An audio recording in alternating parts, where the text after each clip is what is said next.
And to discuss the topic, grid collapse and energy security, let's welcome Kunle Kola Olubio, President, Nigeria Consumer Protection Network, member, National Technical Investigative Panel on Power System Collapse, System Stability and Reliability, June 2023. He was also a member of the Presidential Ad hoc Committee on Review of Electricity Tariff in Nigeria, August 2020.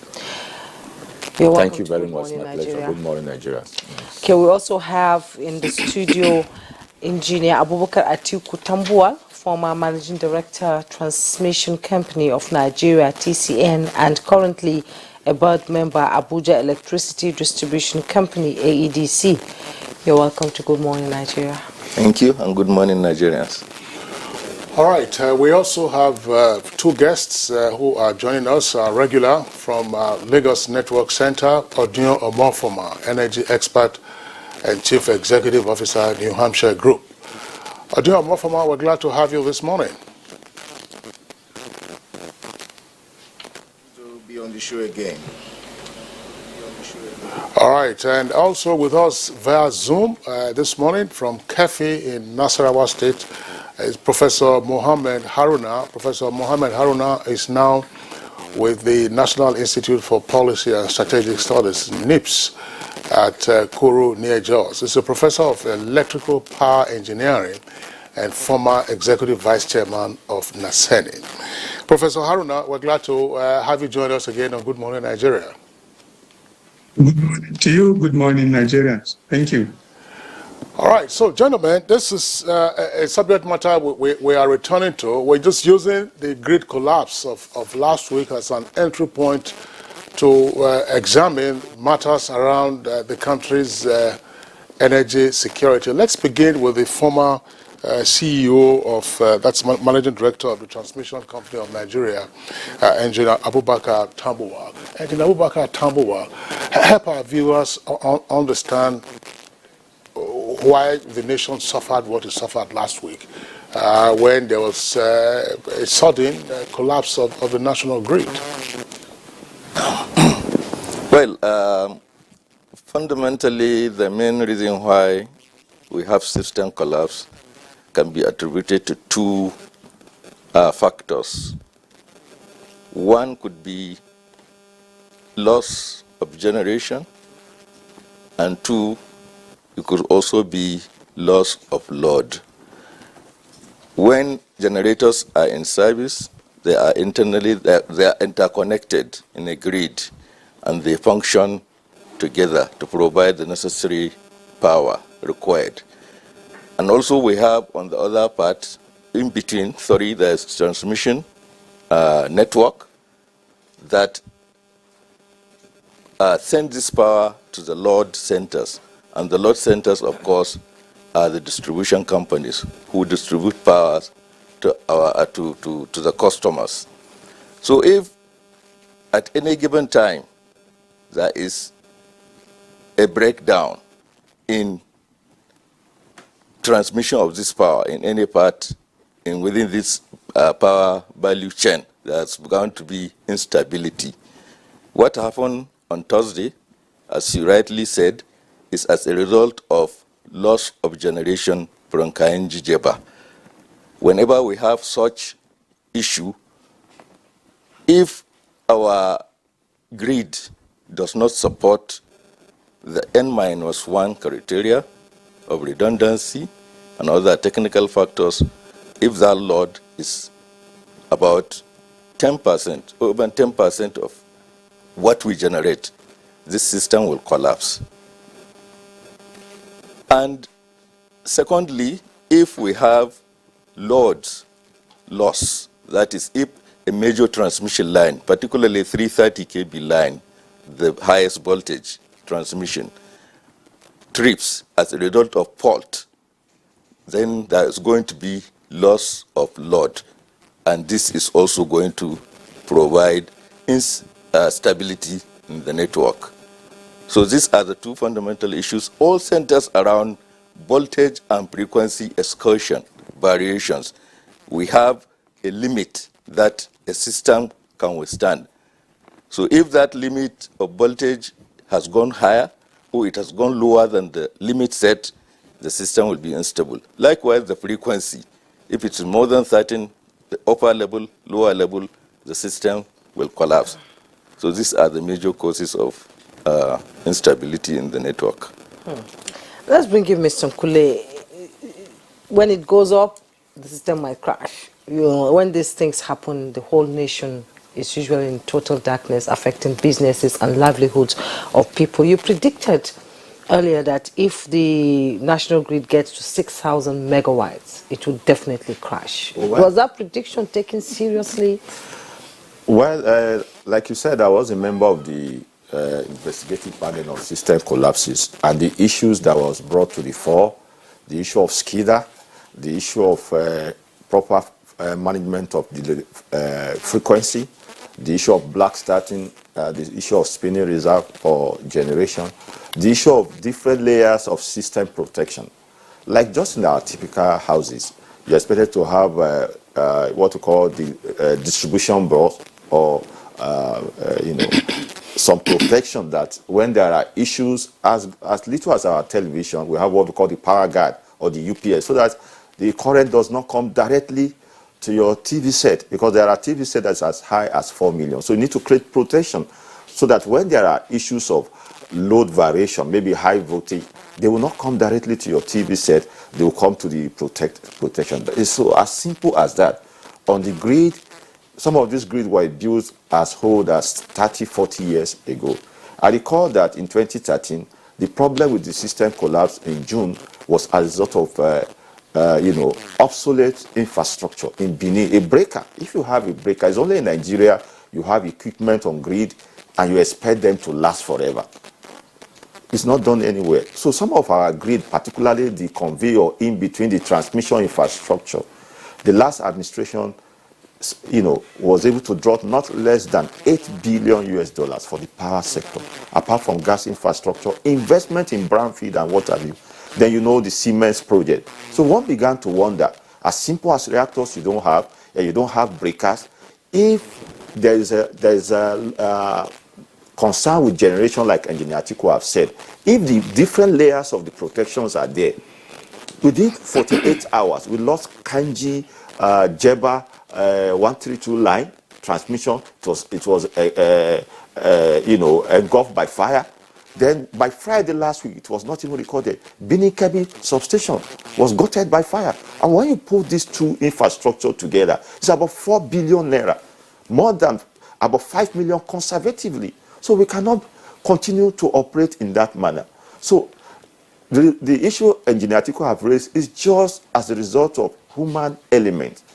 When there's no time that the managers of the grid have requested from money from the past administration and even the present administration that they've not gotten priority. So one began to wonder. The statement that was issued by Transmission Company of Nigeria said, yes, our system can collapse because we are not the only one that is at fault. We don't have proper frequency management. We don't have SCIDA. You cannot operate a grid in the 21st century without a SCIDA. What does SCIDA do? Good. Why is it important to transmission? Okay, like in 2013 report, most of the analysis of the system collapses of the grid were inputted manually. And so that brings about suppression of information. But in the SCIDA system, it's like automation of the grid. Remotely, you can monitor the load frequency management. You can monitor the management and performance of the grid. Load evacuation, load generation, the input, the cascading of electricity from one part of the value chain to the other. The SCIDA will give you, just like you have the, what do they call it, the election automation. So you can have data that is in sequence and is accurate. So without a SCIDA system, it's a telecom sector, equipment that takes charge of data on the grid. So that is very important. So if you don't have the SCIDA, there was an infrared machine that's supposed to be used for the purposes of following up of this grid collapse that occurred in Benin. And somebody in Benin said, oh, we ask, how did you get the report in Benin transmission substation? Or you call NEPA road in Benin, I believe you will know the place from Benin. They said, okay, we use infrared. And I asked, can we have the data sequence of that infrared to show that that infrared was really used on the network? Then the person that confessed to us that, yes, he is the operator of the infrared, the machine was bought, but he has never used it. Another person, his director was sent to Germany for the training. So the major problem we have... Not the person who... Not the person who will operate. So the major problem we have is that, like about 2-3 years ago, we lost Calabar transmission station, we lost Ikeja transmission station, we lost Kumboso transmission station, about 6 to 7 transmission infrastructure. And the only thing we get as end users, like last week Thursday, the whole nation was put in a global embarrassment. There was no power supply. You can imagine the cost to the economy. Okay. Thank you very much, Kunle Kola Olubiyo. We'll come back to you in the course of the conversation. Now, let's bring in Professor Haruna. Professor Haruna, if you're still there, if we see you on the screen, that's right. You're there on the right side. Put all of these matters for us into context. I mean, from what has been said so far, it appears that we are dealing with an analog grid system in the digital age. Does that accurately or loosely capture why we are having this conversation in the first instance and why we are having this system collapse? Thank you very much. I think it is important to explain further to a layman to understand what is it that is leading to the system collapse, despite the explanation by Dr. Atiku. Now, electric power energy is an energy that must be consumed in real time. What that means is that the total of what is generated must be equal to the total of what is demanded or consumed at any particular moment. Any difference between that, if there are more generation, you will have higher frequency than is normal, and the grid will not hold. If what is generated is less than the load on the system, also the frequency will be too low and the system will not hold. So what is generated must be equal to the demand and the losses in the system at every moment. Now, the Nigerian electricity system is characterized also by volatile loads and generating and transmitting system with all infrastructures. Now, by the time that generation is going on, if a load suddenly accidentally is switched off as a result of non-effective control devices, you will lead to darkness or grid collapse. Equally, the generating system is supposed to have spinning reserve in such a way that momentary increase in loads can be met automatically by additional generation to meet the system. These are things that we don't have. In the transmission network, for example, as you identify or mention that the collapse, the recent collapse was as a result of fire outbreak. What led to the fire outbreak was not mentioned. It could be that the conductors are too old, overheated, and then catch fire on their own. As a result, they start first as increase of load because in the system, the heating itself is loading. As a result, it reduces the frequency from Java, which drop from 50 Hz to 48 point something Hz, and is too low for the system to hold. Now, we'll continue to have this problem. The issue is not automation alone, because the total generation now is in the ranges of 4,000 to 5,000 megawatts, while the nation requires about 30,000 megawatts. So therefore, Since the total generation will always not meet total demand, what they do in operation every now and then is to balance this through what we call load shedding or rationing of load. Now, even by doing that, the allocated lines or the lines that are approved to take on load to be supplied, utilize the little available generated resources, also have volatility and lack of control. Any fluctuation on this will always lead to.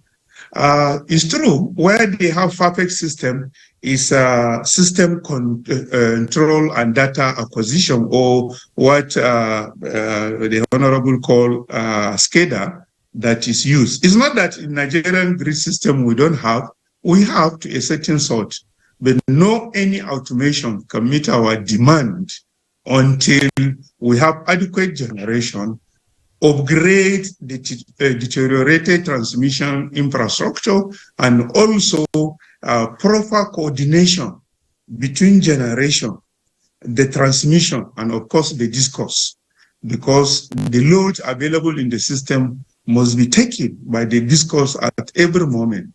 Any lapses on that or for communication or coordination will additionally lead to loss of power or power outage. Thank you. Okay, thank you so much, Engineer Walker. Thank you so much for, okay, it's not Engineer Walker, sorry. Thank you so much for your contribution. Let's bring in Odion Omofoma now. He's joining us from our Lagos Network studio. You know, we've been listening to the guests, you know, regulatory inconsistency coupled with weak, old and dilapidating infrastructure in the energy sector. It's causing a lot of issues, and for any country to move economically, for any economy to be boosted, electricity is very, very important. Now, where are the key gaps?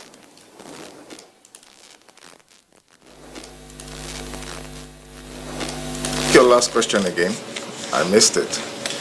Said, okay, there's dilapidated infrastructure, regulatory inconsistency, and all that has been attributed to what is happening with the national grid. Now, where are the key gaps that is stopping the functionality of the grid and making it possible for Nigerians to enjoy at least 24 hours electricity? Thank you. I think the last speaker mentioned what the real issues are and what needs to happen. You need to have enough generation. You need to have significant investments in the transmission lines to build in redundancy. And on the distribution value chain, you need to improve the ability of distributors, electricity distributors, to take more load or adequately distribute the power that they get from the grid. And at the same time also make sure that they get their collections. What has happened is a central system that has lacked the necessary investments and also the right policies to guide it to attract investment. And we have seen consistently how this problem has occurred and will continue to occur. Because guess what? The investment required is huge and currently is being shouldered by the federal government. So at the end of the day, we need to have a much more diversified power sector. A situation whereby the national grid goes down and then the entire country is thrown into darkness. And when I mean the entire country, I'm talking of 36 states and Abuja thrown into darkness. Doesn't really augur well. If a certain section of the country loses transmission, it should not affect the entire country as a whole. So which is what brings me to my thesis that the states must get involved in power generation, transmission, and distribution within their own territory. I like the topic that we're discussing, energy security. We can't have energy security when we're relying on just the national grid as is, and then the federal government making the bulk of the investments. We must have states chip in as well. We must have states create their own electricity markets where they can also attract investments, both in, at least at the distribution side, even within the transmission infrastructure within their states. They should also be able to make investments in that. Then we also have a situation whereby generation is solely to the national grid. There's something that NERC came up with, embedded generation. If you had a number of discos having embedded generators, you'd have a situation whereby if they do not get power from the national grid, they're able to call up the embedded generators to provide power to them. We can't have a situation where we all rely on the national grid, and then when there's imbalance, as has been explained succinctly on this program, we all lose power at very serious cost to the country and to our pockets as we speak. So it's important that we look at energy security from a perspective of having a reliable national grid and also having reliable state electricity networks, such that at any point in time we are not out of power. If one fails, the state markets should kick in. All right. Thank you very much, Odio Amofoma, for your explanation. But I want to, on the basis of the points that you raised, return to Professor Mohammed Haruna, who is with us via Zoom. Professor Haruna, how does the average man understand, or average person understand that, there is a challenge, for instance, on the Kenji-Jeba line, and then the entire country is in darkness? We could understand in the past, if there was a problem, say at the National Switching Center in Oshobo, there it could affect the entire country. There's a problem at Jeba, Kenji, and then the entire country is thrown into darkness. How did this come about in the first place?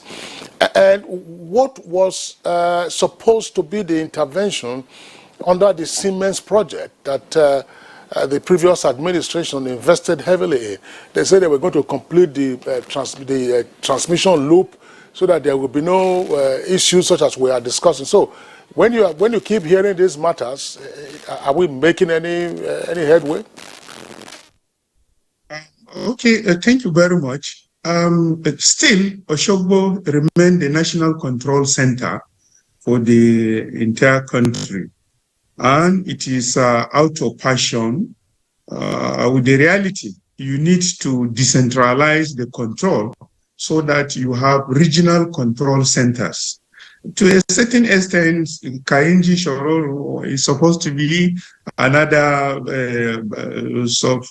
control unit, but the infrastructure required to make it a complete control unit are not on the ground.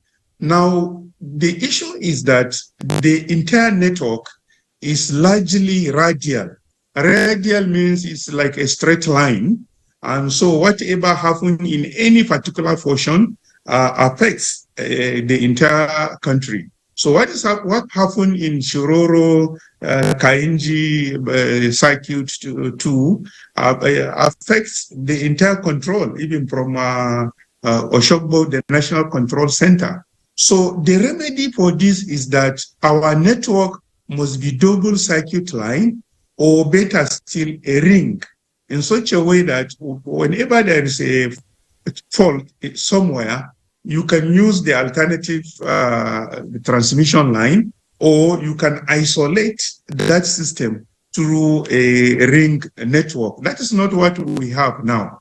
And as I said earlier, even what we have is old. It has not been maintained for long. It cannot carry the load that is meant to carry. And any increase in load, little, but the existing lines cannot carry. So the national, the grid is still centrally controlled from Oshogbo, and anywhere that there is a challenge will affect the entire country. And that is out of passion, is not obtained anywhere. There has been a lot of investment, as stated by the speakers. But let me tell you that I regret to say that all the solutions from Siemens and from other foreigners that are coming will never guarantee adequacy of power, will never guarantee stability and reliability of power until there is a substantial local content. We must do several things ourselves. The move to allow states to generate electricity and transmit, and by the recent amendment in the Power Act, is a welcome development. We must be able to generate, deploying all alternative generating sources of renewable, of small dams, of small river, deploy all that using local technology and isolate, allow places to generate and transmit on their own. The concept of having one national grid for the entire nation will only lead us to continue more outages or darkness or system collapse. So, and to do that, you can't import the machines, the equipment, the technologies, and sometimes even the men to come and operate your power system for you. You must be able to develop local capacity. The efforts to develop local capacities should be encouraged as much as possible. The renewable energy is a welcome development in a distributed generation. But unfortunately, we're still on the wrong tracks because our priority in the deployment of renewable energies is based on importing the equipment rather than developing local capacity and local ability, even though there is so much potential. There are competencies in-house, and the available local competencies are not being patronized. So these are our problems. And until this is reversed, we'll continue to experience darkness. Any success achieved in generation or transmission will remain temporary until these issues are addressed. Thank you. Okay, Professor Mohammed Haruna, thank you so much there for talking about, the states, generating their own power, local solutions to local problem, while also looking at renewable energy. Let's bring in Engineer Abubakar Atiku Tambuwal now. Nigeria's population keeps increasing. We're more than 200 million. And still, we're using the same national grid that has been there for almost 50 years. How is that going to work?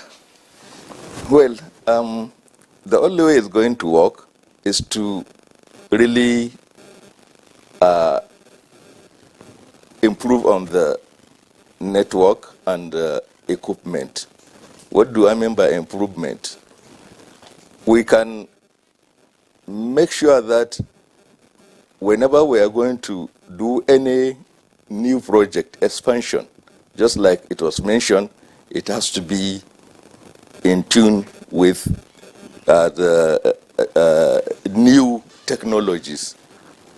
We have, before, when the national grid was conceived, we have 330 kV lines, single circuit, but now we are having double circuits. So that is a way out, so that the evacuation capacity of these lines will be improved. We have a lot of challenges with wayleave. When you want to even have a new transmission line expansion, you have issues of wayleave and right of way. That's what I mean. So with this kind of transmission line, you can reduce that problem and get the system expanded. Our transmission infrastructure, generation infrastructure also need to be updated. They should be constantly maintained. Where we need to retrofit them, if we cannot replace them completely, we should develop that attitude of proper and efficient maintenance of this equipment. It is not easy to procure. Sometimes, if you want to get a 150 MVA transformer, the procurement process will take you up to 1 year, and then manufacture it. It's not off-the-shelf material or equipment that you can get. You have to plan for it. You have to order it. So the time is also the lead time to get this project commissioned is there. So we have to plan in line with the national priorities, just like the presidential power initiatives. It's a good one because a lot of equipment has arrived in Nigeria now, awaiting installation. So I believe when they are fully installed, we'll be able to bridge our capacity gap. We also have Niger Delta Power Holding Company. They are doing quite a lot. Even before the presidential initiative, they have been expanding the grid network. They have transmission, they have generation stations. Some of them are ideal because there is no adequate gas. So that brings us to another issue. The gas to power program must be well coordinated because 70% of our generation is coming from thermal gas. And we are producers of gas in Nigeria. So how can we have inadequacy while we are supplying this gas abroad? So I think that something has to be done there. There has to be a very, very coordinated approach. Government has to put in right policies to ensure that this gas to power is sustained. There are issues, of course, with distribution side, which is where you and me know what power delivery is. Most of the issues over there in generation, in transmission, the common man is not aware. But at the distribution where he interfaces, where they go, supply the light, and collect money. So I think that is also a very, very important aspect which has to be properly coordinated. The privatization that has taken place, in which all the distribution companies are now private, we expected that after privatization, they would have done much, much better than what we have now. But I can assure you, 70% of the power problems lies with the distribution sector. So unless and until they are made to expand also, to improve, a lot of investment that they are supposed to do as private entity has not been done. They are only relying on the legacy of NEPA equipment. And some of them are dilapidated, overaged, and they don't even maintain them properly. So that breakdown from the distribution side is also a serious issue which has to be addressed. Okay, Engineer Tambuwa, I still want to stay with you because there are two interesting points that Professor Ahmed Haruna raised. In seeking to describe the nature of a country's national grid, it says that it can be likened to a radial system, which is like a straight line, as you're drawing a radius. Now, I thought, because I heard this over the years, that part of the intervention by Siemens was to rather create a loop in terms of the national grid. But he also raises the point, and you heard him, that look, they will do their work and then leave, but the problems will continue because of low local content. What's your reaction to these issues? And is the Siemens intervention, likely to take us out of this, or what? Yeah, I think what he said is what should be considered really. Our network is radial, which means if you have a 330 kV line, it's the one that goes maybe from Egbin down to Oshobo, connected up to maybe Benin Kabi.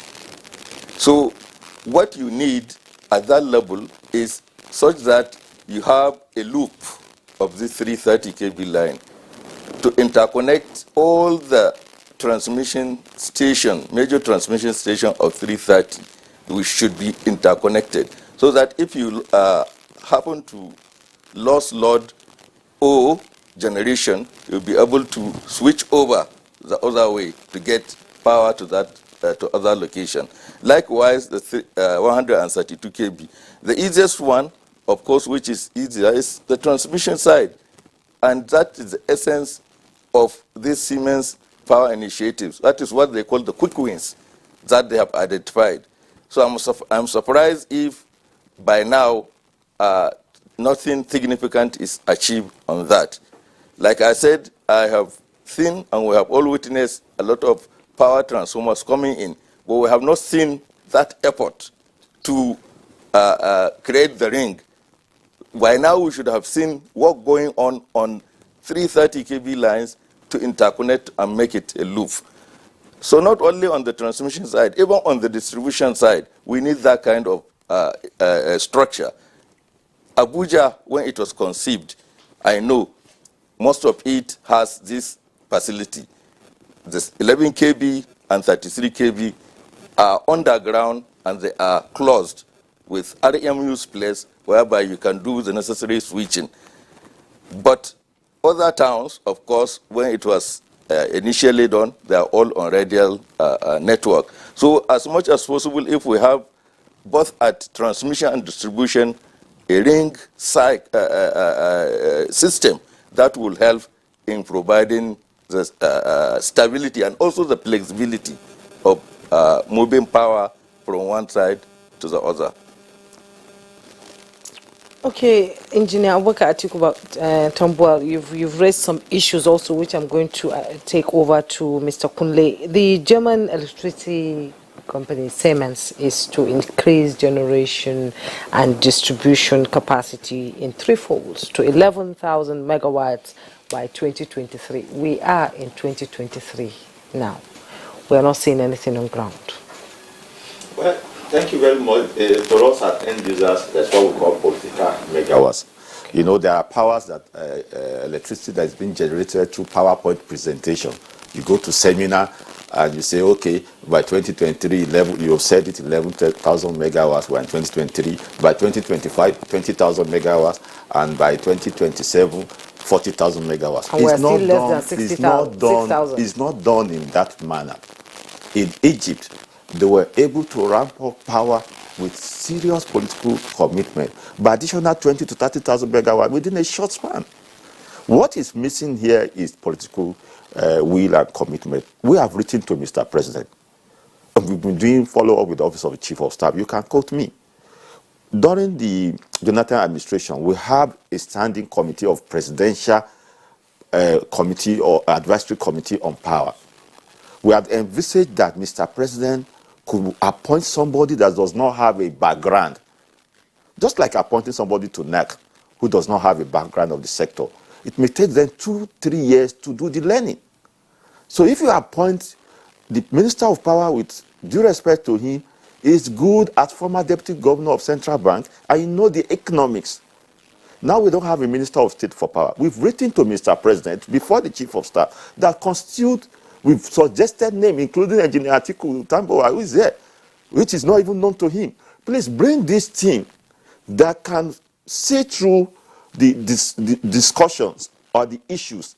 Some ideas may come to the minister who is not coming with a background of power that may be mischievous for personal reasons. So having said that, the grid is radial. We expected that there will be double or triple circuit lines, so that when load is lost, as happened in Kanji, it will not push the load to the entire grid and create system collapses. This has not been done. The Siemens Power project was conceived from Germany. Somebody just sit down in an office, use what we call Google Map and GPS without local content. That's what we call the need assessment. Our need assessment will have been, if you do more than 5,800 megawatts with the obsolete infrastructure that we have, the grid will collapse.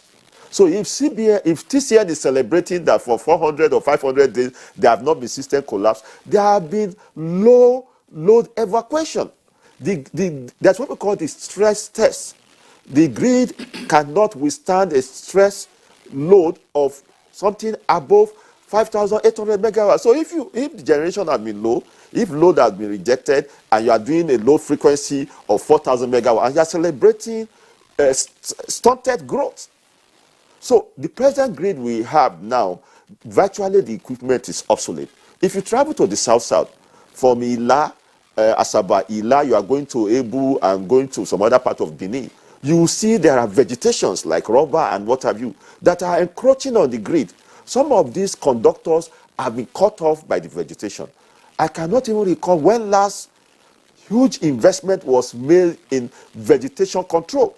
You have so many parts of the south that the vegetation there, once there's a leaf touching the network, there will be transient fault. The leaf will burn, the line will trip off. So we need to make sure that our grid is not monolithic. So our faith now is that you talk about 20,000. Have we created a backup grid that can take beyond 5,800 for a population of 200 and something?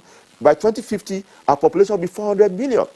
We have a proven reserve of gas of about over 200 trillion cubic feet. So why can't we think of other sources of the grid? Like the president have just signed the Electricity Act. So that if we have sector-specific generation to the cluster, you have 74 local government. In each local government, each area of the country have their area of comparative advantages based on the energy mix.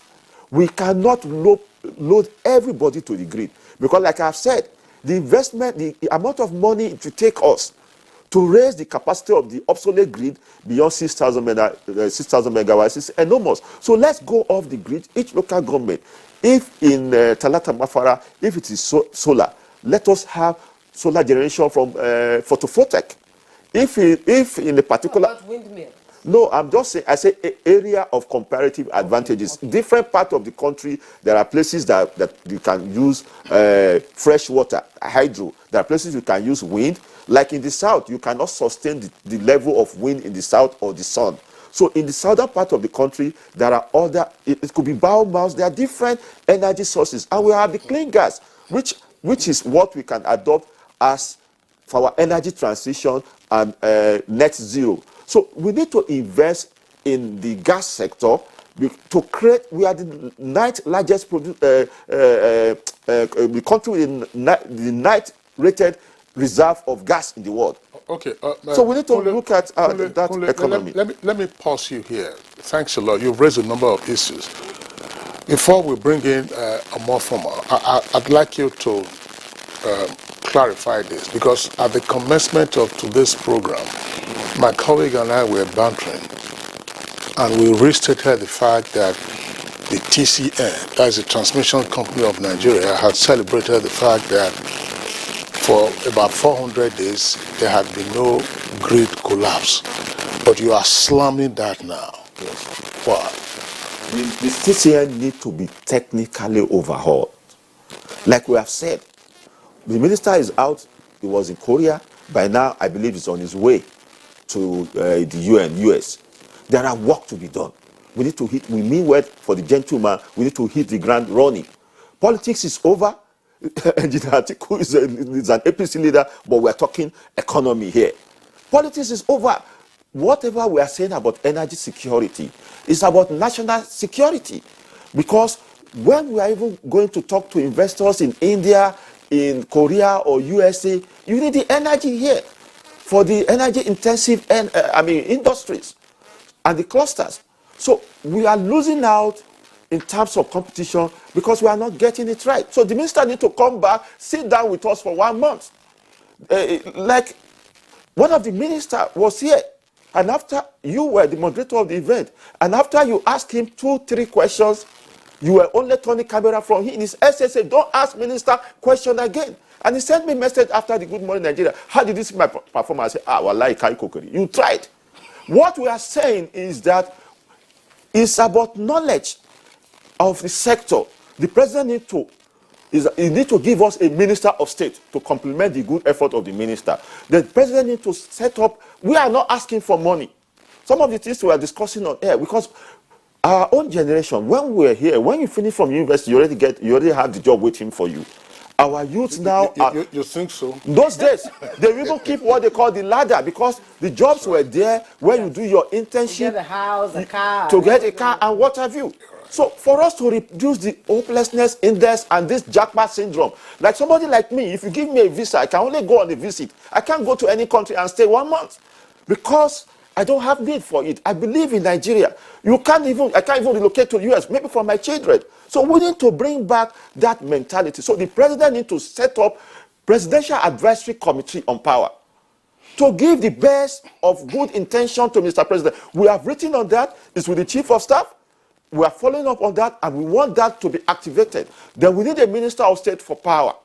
Power sector is not where we have the sector leader.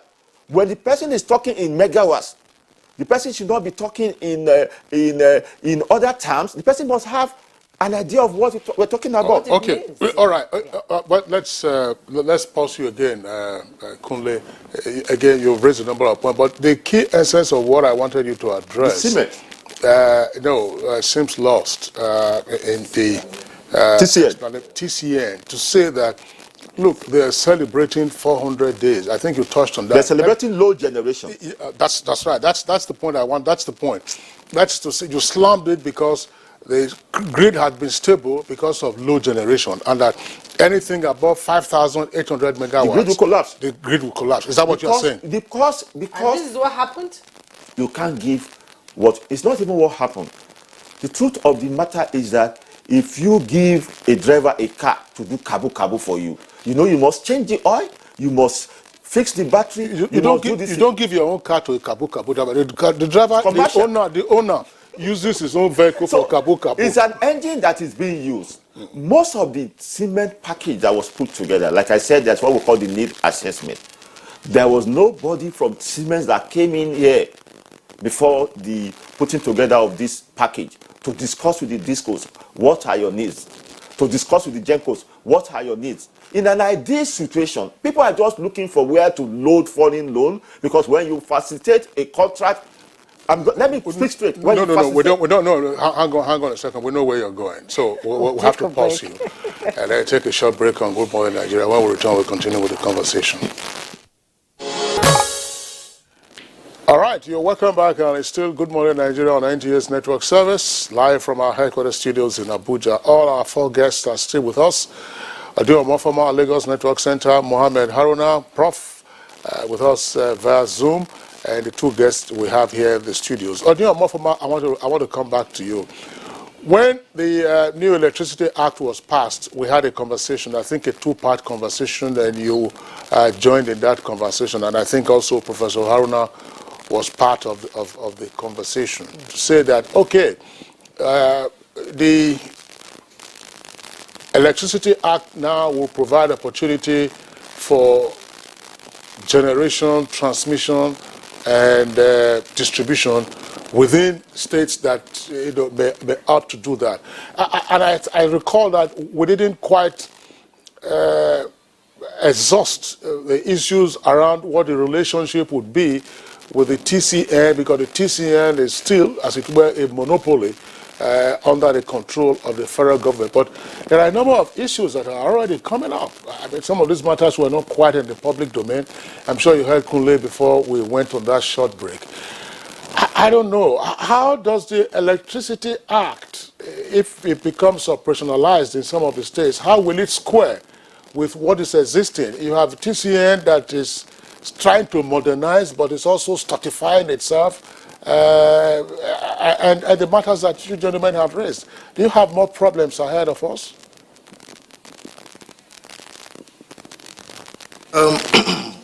Great question.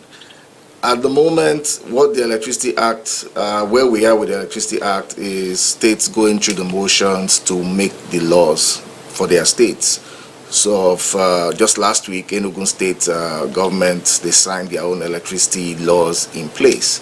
What that means is Enugu State can choose to remain on the grid or choose to exit the grid, but I doubt if they would exit the grid, because pretty much state electricity markets are meant to complement the national electricity markets. Now, in terms of the relationship between states and state electricity market and the national grid, well, that relationship is still being worked out. Remember, the act was passed just in June.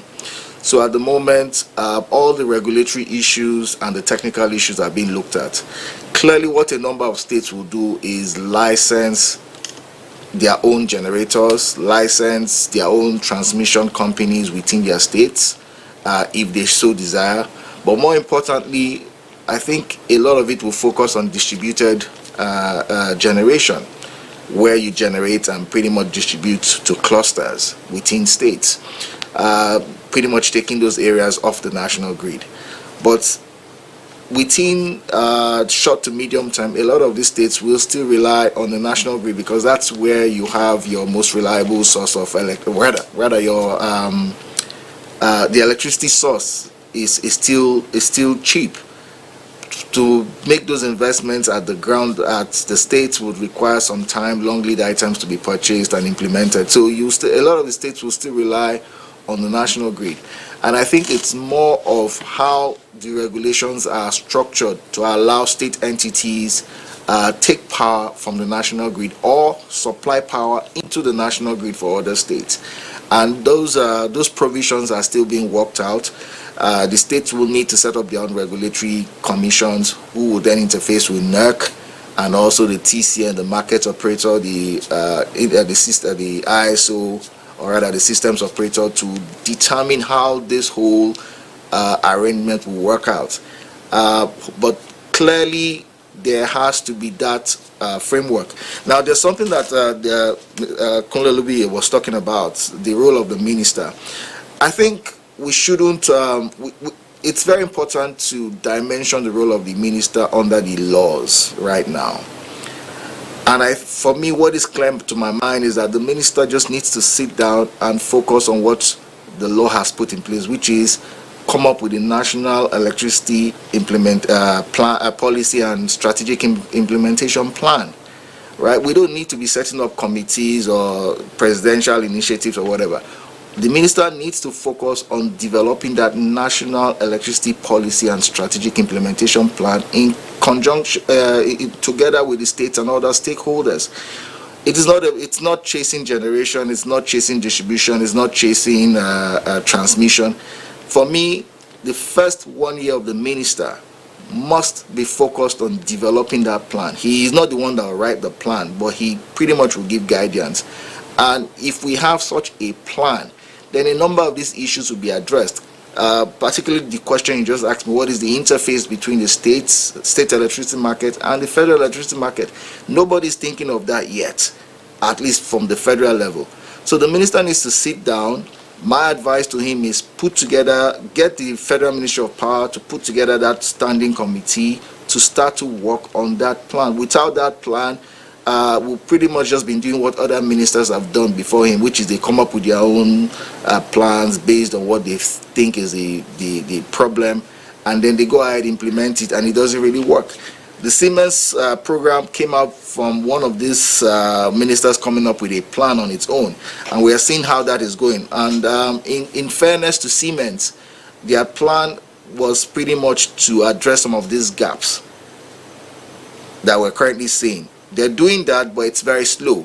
But that will not sort out the whole issue. That's why it's important that we must advise the minister to quickly start to work on that plan. He has 1 year, based on when the act was passed, to make that plan available and passed by FEC and start to be implemented.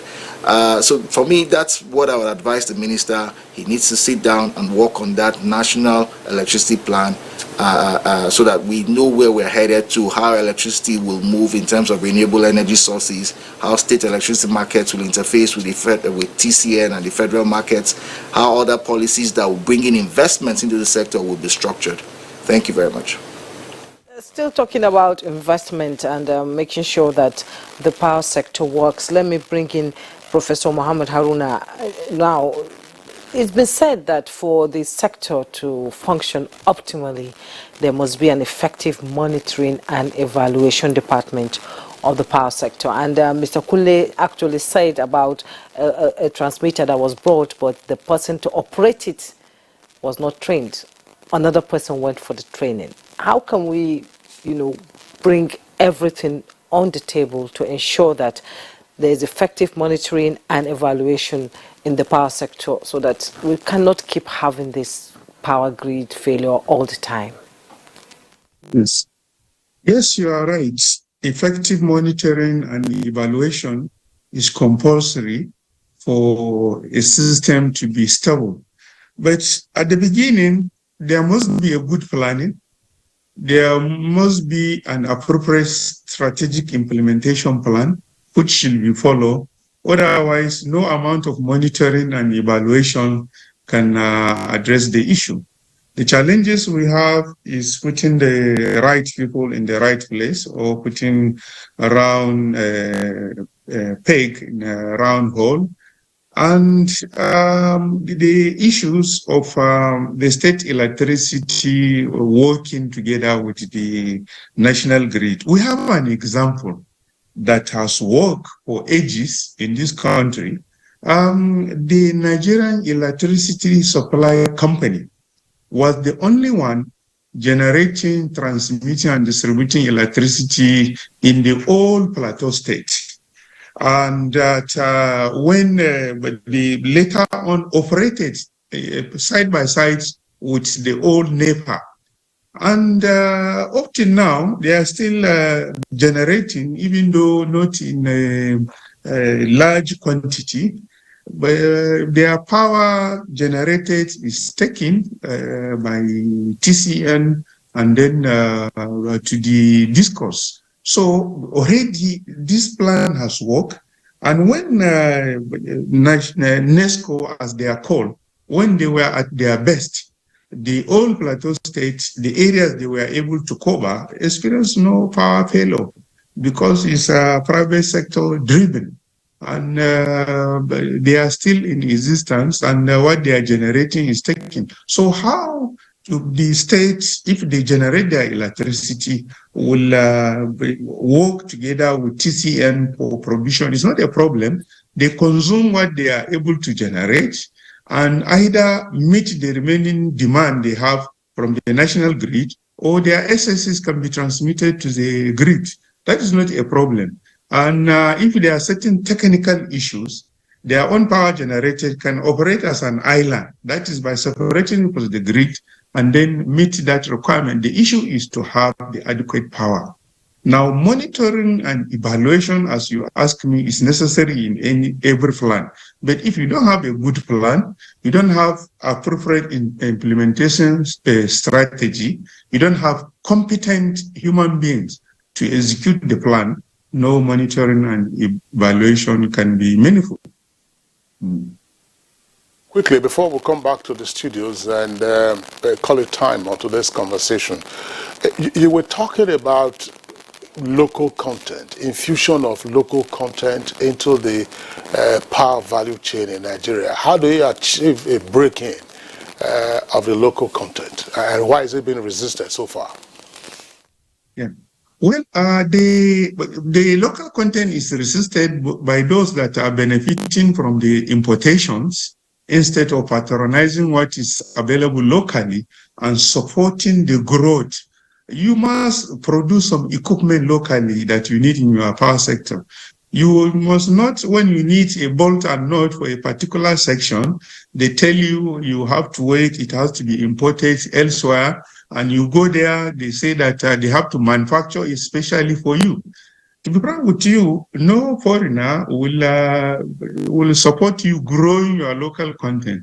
You must clearly define that social component, the meters, the switch gears, the transformers. There are some places where capacity has been built for doing this, and even a certain level of manufacturing, for example, of the Power Equipment and Electrical Machinery Development Center of Naseni, and some private sectors. So you must identify and direct the discourse that this and that component must not be imported. They are available locally. So until you have, and also as he has illustrated in the presentation, you bring in a consultant who sat abroad and said, this is the solution, has not interacted with the local, is not on the ground to know the actual problem. How can that address your situation?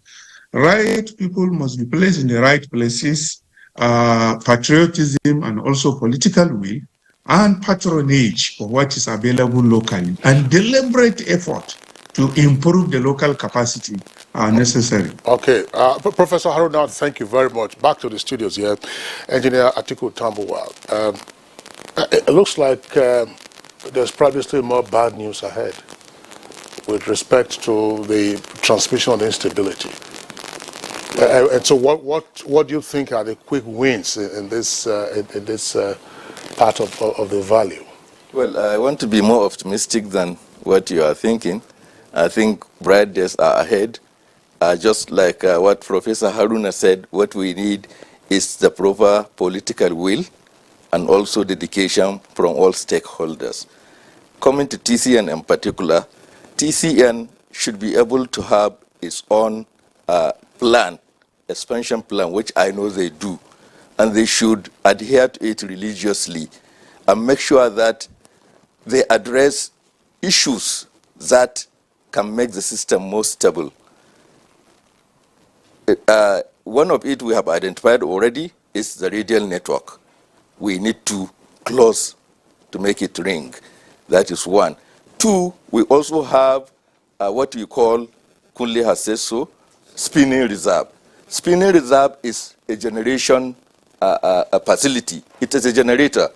It is just there. It must be procured by the system operator under TCN. Pay for it. Those generators are just idle on standby, waiting for eventuality. And now we have 0 of that megawatt. So there is no shock absorber to the system. So that must be provided by TCN. And NEC has the statutory responsibility of enforcing that to make sure that TCN procures it. Then second level is when we have system collapsing, what do? We have to restore it quickly instead of waiting for the whole day. So black start facilities are also for generators, which must be ready and available to start the restoration process. So these are issues which TCN must be able to provide quickly. And the issue of SCADA, supervisory control data acquisition system, has to be completed. I know during my time, even before me, it has started. Siemens were the originators of it. Why is it taking so long? Yes, and Siemens is coming back into the field, into the play, and they are not giving it the necessary priority. So that is, you see, as you said, it's a factor which must be. If TCN were consulted earlier, I believe they will say SCADA should be a priority. And Siemens, you are the one who installed SCADA. So come and upgrade it to the level. Optimal level. Yes, to optimal level. So that must be done in order to have a guaranteed stability of the grid. All right.